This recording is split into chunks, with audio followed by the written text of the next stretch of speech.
תזכו לשנים רבות, נעימות וטובות, קהל קדוש, ברשות הרבנים החשובים. The Rambam talks about the shofar. It's on everybody's mind, obviously. The shofar is the centerpiece of Rosh Hashanah. And the Rambam is very clear when he tells us that there is no reason for shofar. He calls it Gezerat Melech. It's just one of those things that we do because God said to do it. Why do you take this odd instrument? Why do they blow these sounds that are non-musical? It's a hok. It's something that Borei Olam, God Almighty, instructed us to do. We're obedient, we do it. And we believe that it'll bring us a sweetening of the judgment. That being said, if everybody admits it's a hok, Gezerat Melech, and then the next line is, however, there is a remez. And every rabbi gives their interpretation of what the shofar represents. The Rambam, no different. What's interesting about the Rambam is that normally he doesn't offer opinions of reasons for the mitzvot in the Yad HaZakah. Normally he leaves that for his Moreh Nevuchim. But I guess Harambam didn't want anybody to miss this reason, because not everybody is perplexed, so not everybody reads the Moreh. But the Yad HaZakah, he knew everybody's going to read. It's a halachic book. So he said, I'm not going to squander the opportunity that they should miss the reason that I believe shofar is. Therefore, he says it in the Yad HaZakah. If I'm not mistaken, it's the third perek of the laws. What's the reason? He says the shofar is a wake-up call. It's an alarm clock. Uru yeshenim mishinatchem. Wake up from your slumber. Those that have veered off the straight and narrow path, that have got lost in what he calls havlei ha'olam, the frivolities of this world, the amusements, the nonsense. So the shofar somehow wakes the congregant up in order to remind him of his purpose, of his goal, of his destination, of the higher order. That's what the Rambam says. And I've been hearing this since I'm a kid. Shofar is an alarm clock. Wake up. That means everybody in the synagogue is sleeping.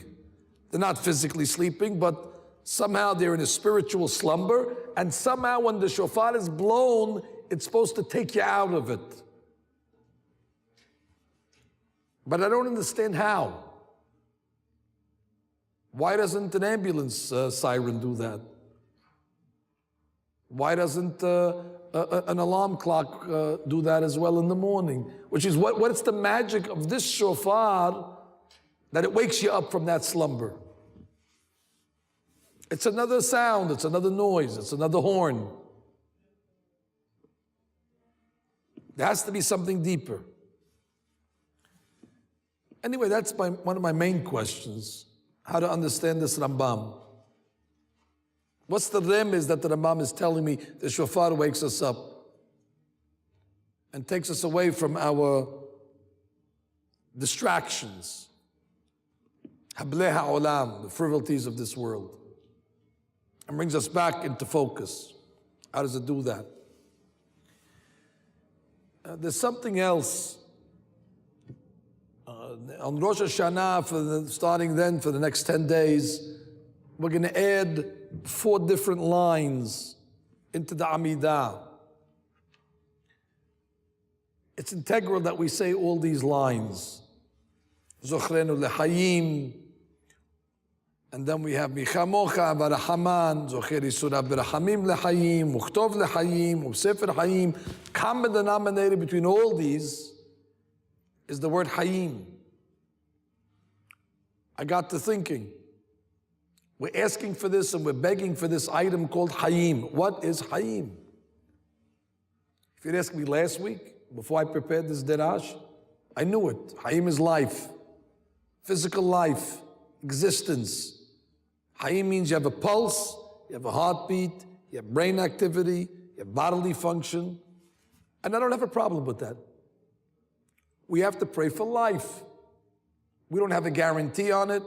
We don't have a contract. The landlord can evict us at any time. And we've seen over the past year that many tenants are no longer with us, of all ages, of all groups.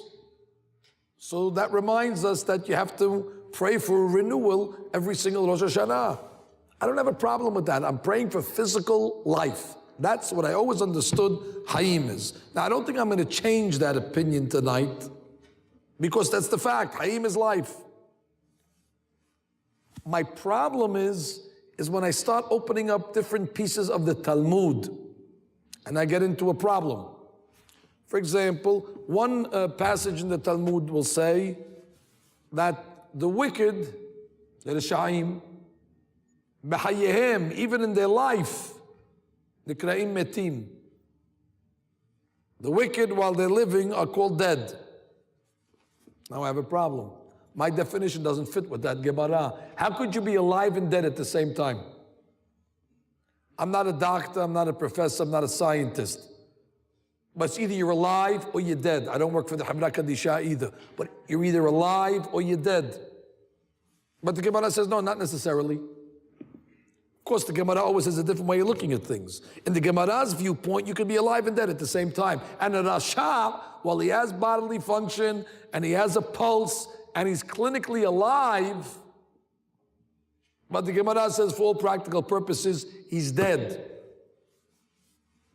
And then the Gemara says the other side, the flip side, that a tzaddik, even after he's dead, well, he's still considered alive. Tzaddikim b'mitatam nikra'im hayim. That means he's buried underneath the ground, he's in shrouds, there's a tombstone, but the Gemara says nothing to worry, he's alive. Ask a doctor, they said, no, he's dead. Even the Havra Kadisha says he's dead in that case. But the Gemara says, no, not so fast. You might have to mourn him, but rest assured, he's alive. So therefore, we have to go back and start to try to understand, redefine our definition of what is life. Because once we figure that out, then we'll figure out what we're praying for.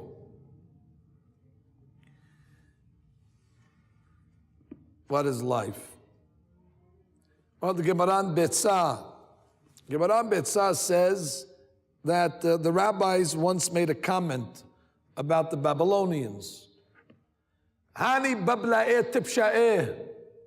They called the Babylonians tipshim. How would you say a tipesh? I guess a fool, an imbecile, probably more coarse words, but you know what a tipesh is. It's not flattering. They said these Babylonians are tipshim. Why are they tipshim? The akhla nahama benahama. Because they eat bread with bread. Not too sure what that means. Were the rabbis criticizing a people because of their diet? Because of their menu? Fools! They go to a restaurant, they order a bread sandwich. Nahama benahama, you put bread in bread? Who eats a bread sandwich? Well, if that's the case, then every American is a tipesh. All our sandwiches are bread and bread. Piece of bread on top, piece of bread on the bottom. Person has a bagel on Sunday morning. Hani America etib sha'eh. Nahama ben Nahama, have a bagel. A bagel's bread with bread. Nahama ben Nahama. I mean, all of a sudden the rabbis are getting involved in such trivial things. You care what the Babylonians eat, Nahama ben Nahama? What were they worried? Too much carbs? What was the issue?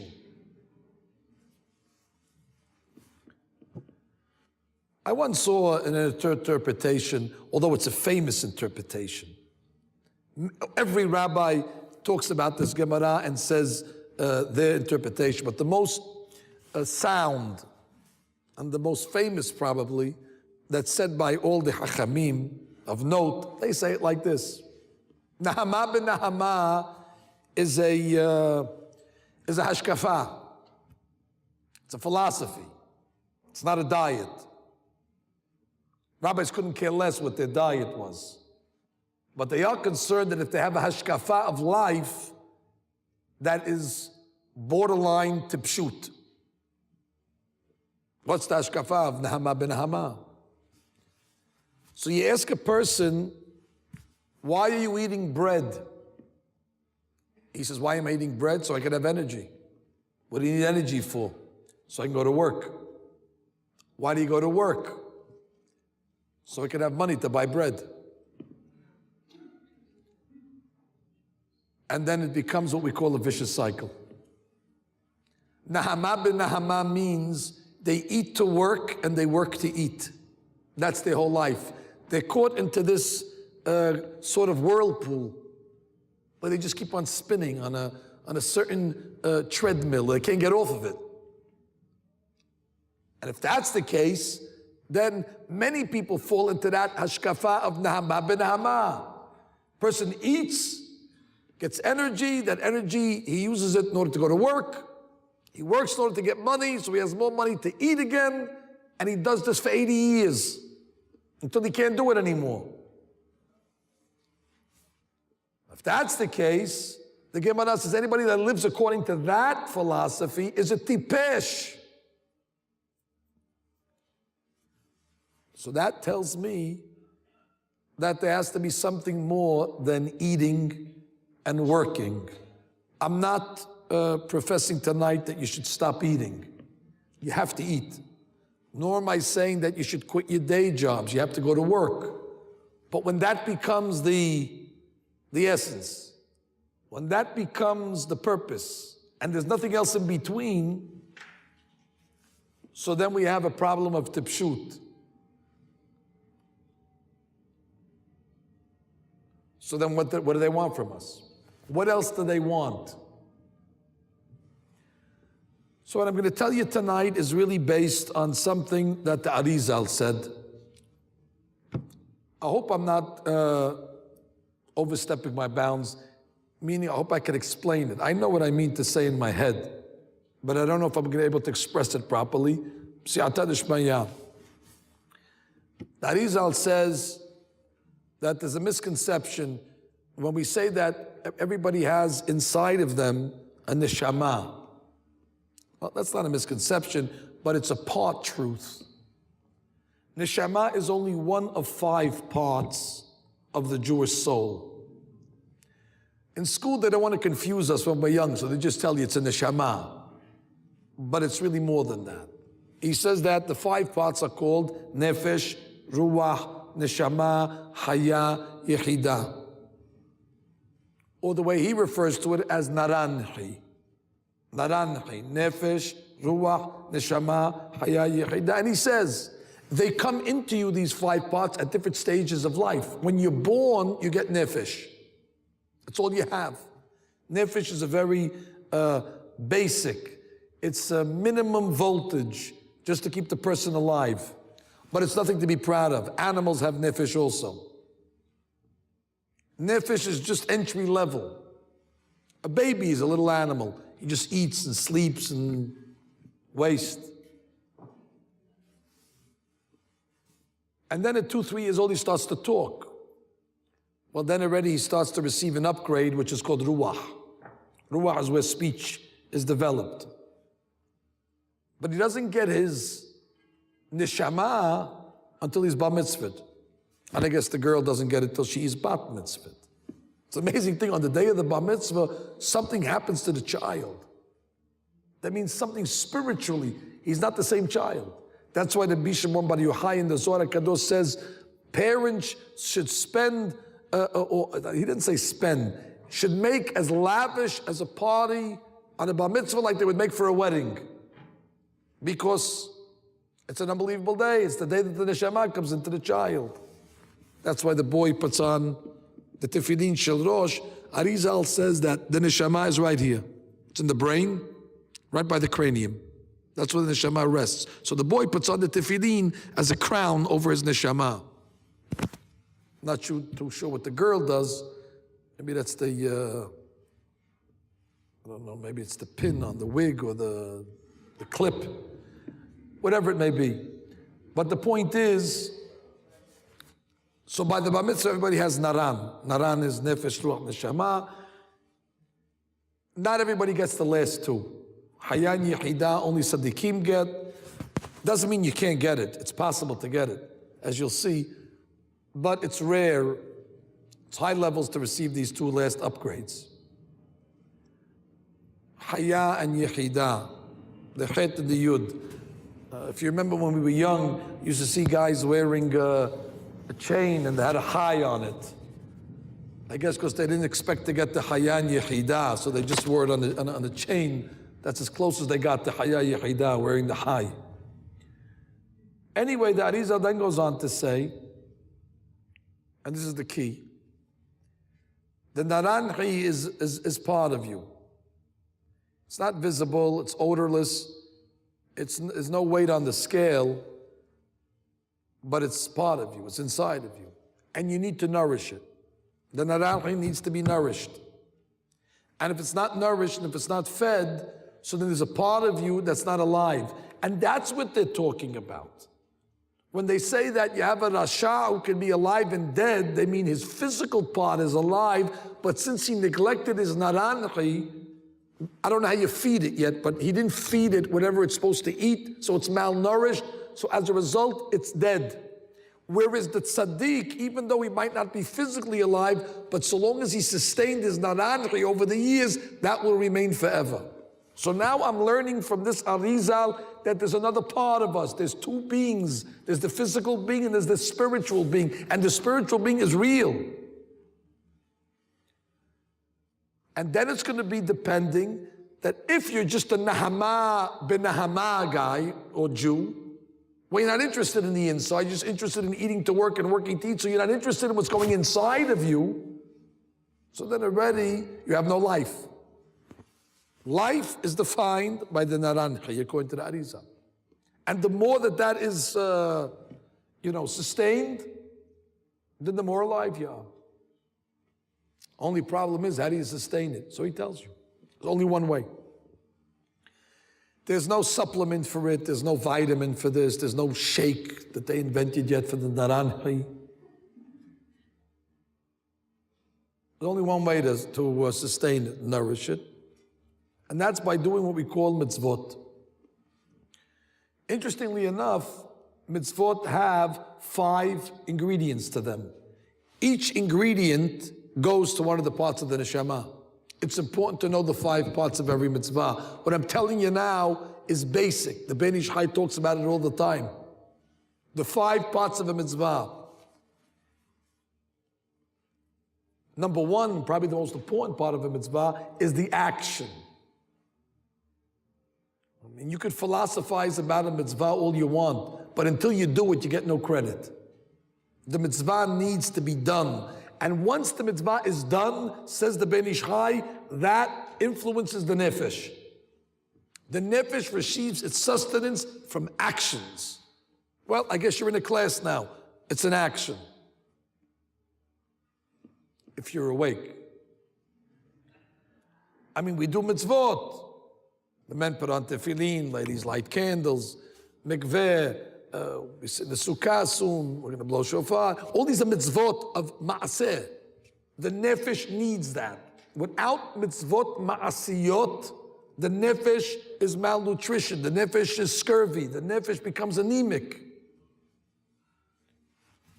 I cannot go into this tonight, but once a nefesh is malnutrition, the Arizal said it turns into something else. Because nefesh is, it's the lowest level, and if you don't make sure that it has the right spirituality, it turns rancid, and he says it turns into what's called, the Gemara calls it ruach shtut. Ruach shtut is the root of all sins. So you have to make sure to do a lot of mitzvot to keep the nefesh sustained. However, what about the other 4 parts? Well, every mitzvah also has a verbal part to it. The verbal part of mitzvah is key. Most mitzvot have a beracha. Before we put on talit tefillin, we say a beracha. Ladies make a beracha before they light candles or go to the mikveh or before they take halal. We make a beracha before shofar. Every mitzvah has verbal. I understand you're going to tell me, Rabbi, what about the mitzvot that don't have verbal? No beracha. Not every mitzvah is a beracha. If my father says, son, go get me a cup of coffee, there's no beracha on kibud av va'em. There's no beracha on tzedakah, for example. It's a mitzvah to give tzedakah, but there's no verbal. But the mitzvah needs verbal. I always had the question, why is there no beracha on tzedakah, incidentally? A few years ago, I figured out the answer. A fellow came into our synagogue, poor guy. I don't judge him, he's a poor guy. And he comes to me, he says, Rabbi, could you help me? And, I don't have too much in my pocket, I had a quarter. And I gave him the quarter. He took the quarter, he threw it back in my face. He said, I didn't come all the way over here for a quarter. I said, it's fine, but you answer the question. Now I know why you can't make a beracha on tzedakah.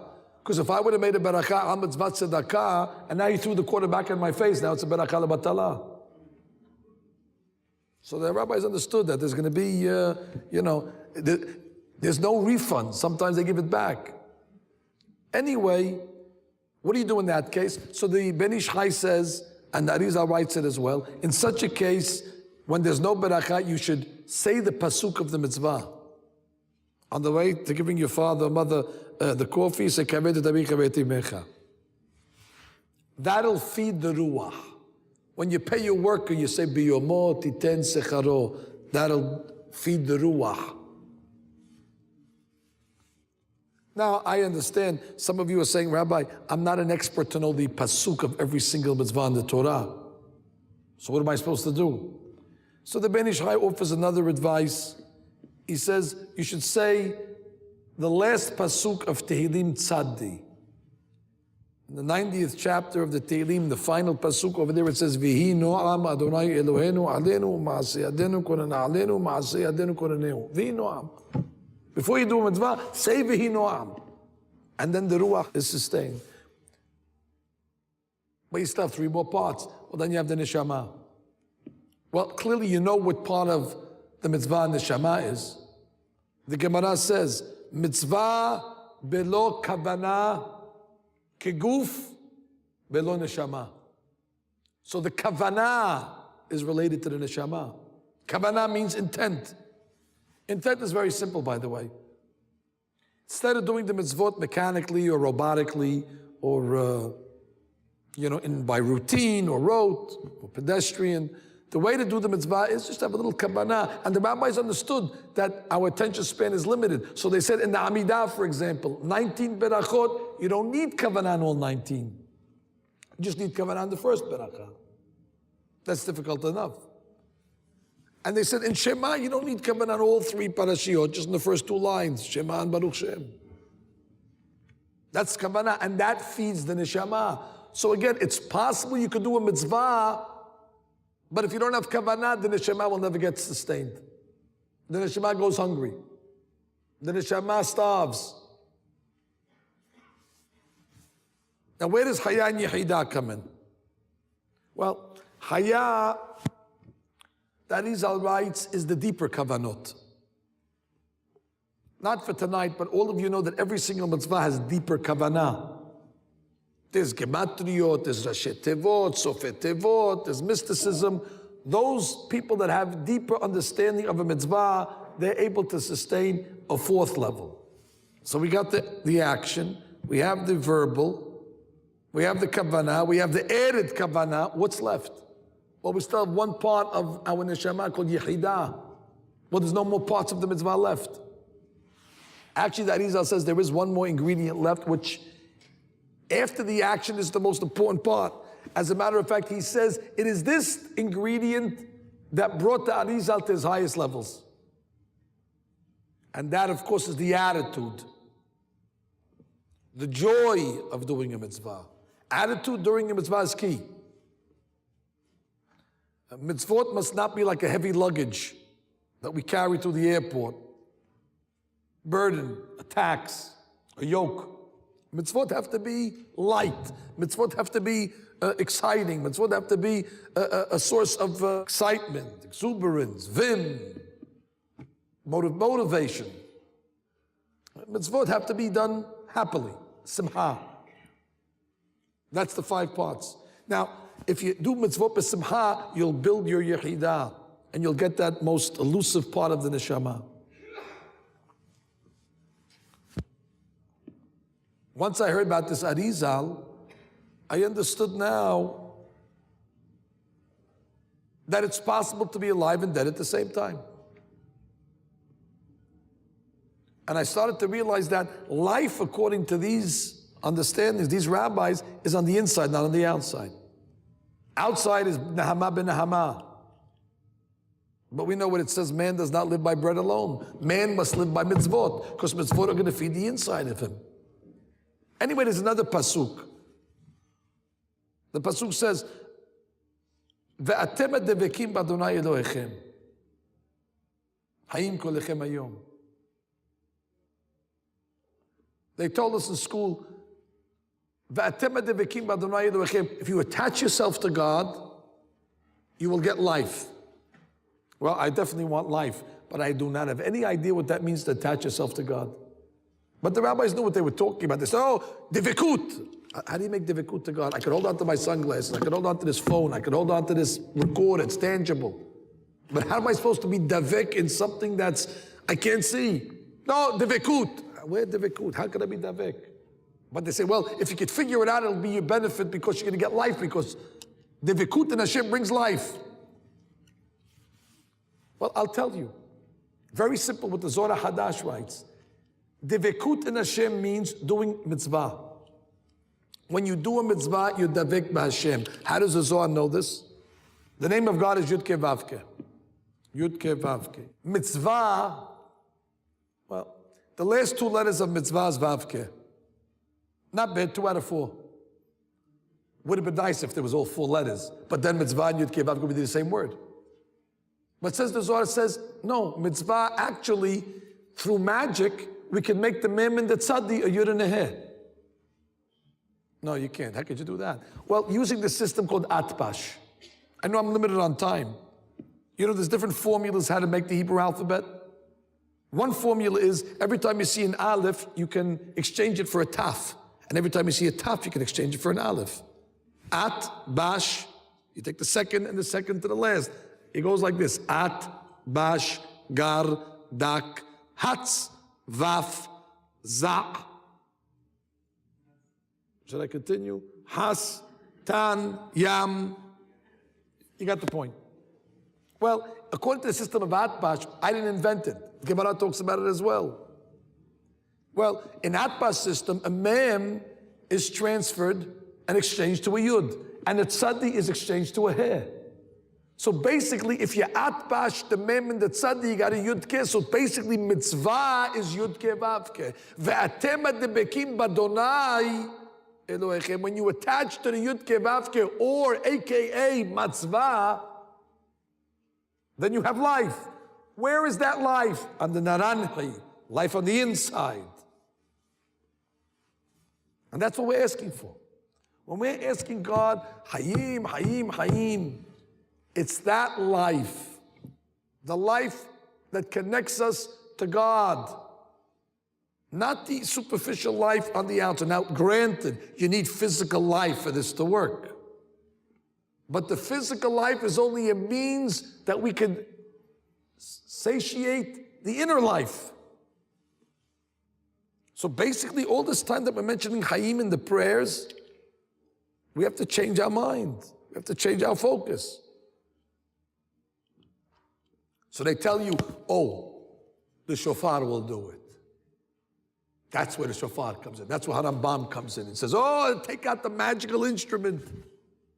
And take out that instrument in Rosh Hashanah, and it's going to change your whole perspective. And I asked you at the beginning of the shiur, how?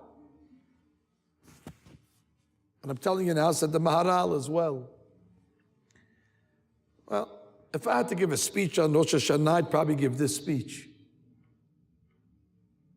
Refocusing the congregation. All the workaholics that we have. All the bread sandwich eaters.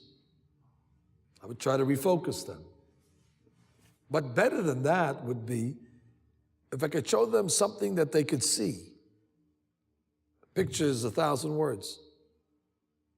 It's always better to see it than to hear it. The Zohar Kadosh always introduces its words with tahazeh. The Gemara on the other end says tashema. Well, tahazeh is always better than tashema. You can see it. Well, here's the story that I would like if I had to put on a skit on Rosh Hashanah and had some actors. And I wanted to impress this theory onto the students, onto the congregation. I would say, well, I need some actors. Okay, who volunteers? You. What do I have to be? You're going to be Adam Rishon. Okay, fine, Adam Rishon. Who else you need? Somebody has to play God. Okay, somebody play God. Maybe the president of the congregation. And then the event. No, the rabbi's not God. The rabbi's not God. Anyway, you have, Rabbi, what do we have to do? What's our script? Very simple. God, you're going to create Adam. Rabbi, can we ask a simple question? Why are you putting on this skit today? Because this is the anniversary. Rosh Hashanah is the anniversary of this event. God created Adam Rishon on Rosh Hashanah. So we want to put on a skit. Beautiful. What do we have to do? Adam, you just lie there. And God takes the dirt and he forms a... But Adam is still dead. Adam is dead at that point. He has no life. And then God performs what we call not mouth-to-mouth resuscitation, but mouth-to-nose resuscitation. It's not resuscitation, mouth-to-mouth suscitation, I guess. He suscitates him for the first time. And he blows into his nostrils, and all of a sudden Adam Rishon is alive. What did he blow into his nostrils? That he didn't have before. That Rizal says, Naranri. He blew in the 5 parts. And once he blew in the 5 parts, boom, Adam Rishon's animated, he's alive. That would be the skit that I would put on Rosh Hashanah. And what would be the message that I'm giving the congregation? You see, until Adam had his inside, he wasn't alive. So the Hayim is on the inside, not on the outside.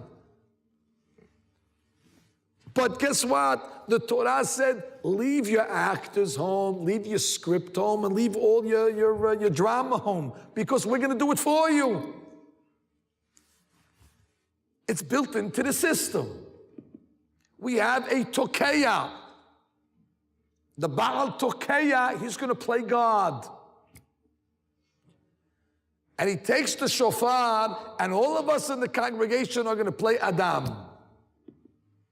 And the Maharal says when he blows the shofar, we're reenacting when God blew in the Naranhi into Adam Rishon. So when the Tokeya says, that's Vayipah be'apav. And at that moment over there, we're woken up. The shofar wakes us up because we remember that event of the blowing of the Spirit into Adam. And then the Rambam says, that's the alarm clock of the shofar, that hollow instrument. We blow the air into it, and at that moment the Zohar Kadosh says, God at the same time blows as well another spirit into the band. It says, okay, take 2, take 22, take 52, take again. Start again. A new Naranhi is blown in. And we're able to start again the new year. So actually, this whole speech is the shofar. That's the function of it. That's the purpose. That's why it wakes us up.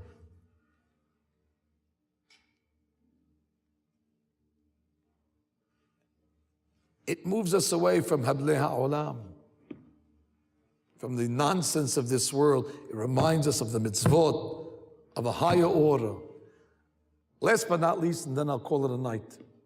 Although this is a short version of a very long talk. But we'll have a sequel another night. My conclusion is, Shulchan Aruch talks about the laws of shofar.